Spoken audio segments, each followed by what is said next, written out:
No versículo 21 do capítulo 2, nos diz Jesus: ninguém costura remendo de pano não alvejado.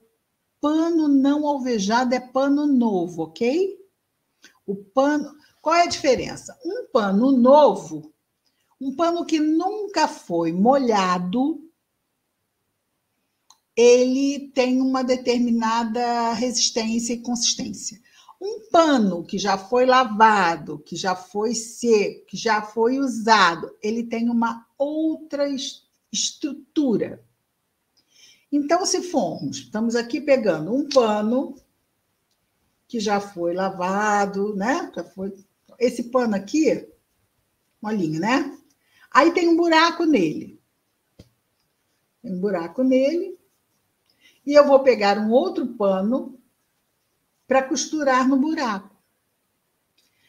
Eu uso um pano novo.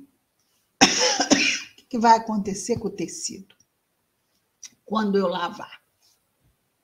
Eu tenho um tecido que já foi lavado várias vezes e faço um remendo com um tecido que nunca foi lavado. Esse tecido tende a quê? Muitas vezes a encolher. E o que vai ficar? Vai ficar pior a emenda do que o soneto, né? Pior vai ficar. Então, não dá para fazer isto. E é isso que ele vai dizer: ninguém costura remendo de pano não alvejado sobre veste velha, pois tira a inteireza dela. O remendo novo da veste velha e o rasgo torna-se pior. Quer dizer, o rasgo é aquele buraco que eu tapei. Fica pior. Quer dizer, e aí ele vai, como bom mestre que é, o melhor de todos, ele dá um outro exemplo sobre o mesmo contexto. Ninguém lança vinho novo em odre. Então, odres são... Peraí, para não falar bobagem. Exatamente. Não são os de barro, não, tá? São aqueles que se leva onde? No cavalo, né? Se leva aqui na viagem. Feitos de pele de animal, feitos de couro. Ninguém lança vinho novo em odres velhos, senão o vinho romperá os odres. O vinho se perde e também os odres, mas lançam vinho novo em odres novos. É porque a gente não usa muito o odre, na verdade, a gente não sabe.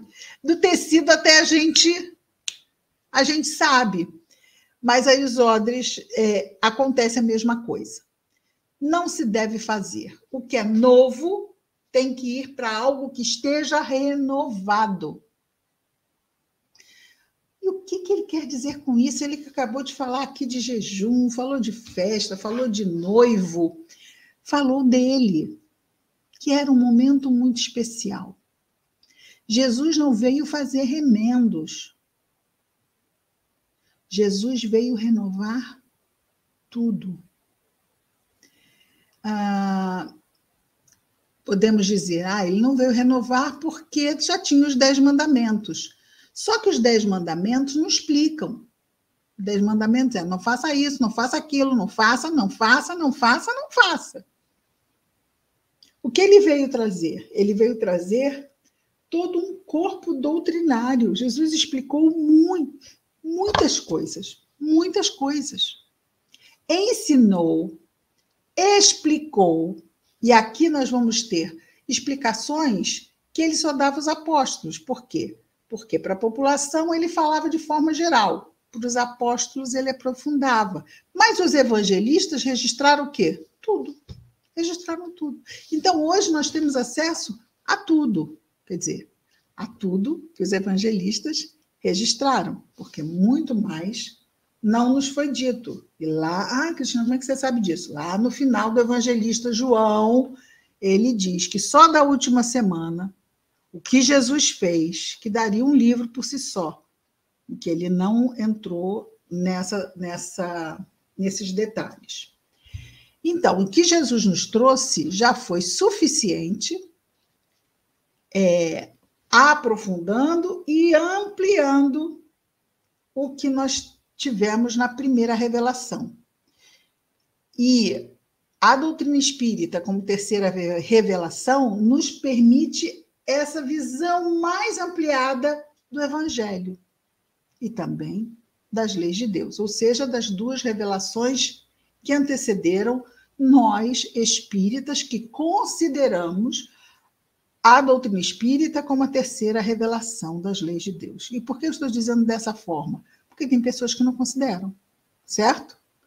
Porque não são espíritas.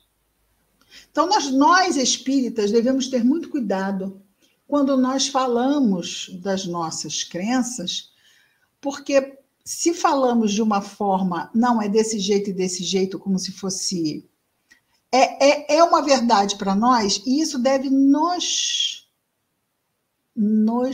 ser suficiente. A gente não tem que convencer ninguém, certo? Cada um pensa como quer. Se vierem nos perguntar, a gente diz. Mas é o respeito que? As crenças, certo? Nós temos as nossas, o outro tem as dele. Qual é a crença certa? Para mim é essa, para o outro é a dele, certo? Isso cria conflito? Aonde? Só vai existir conflito onde não há respeito.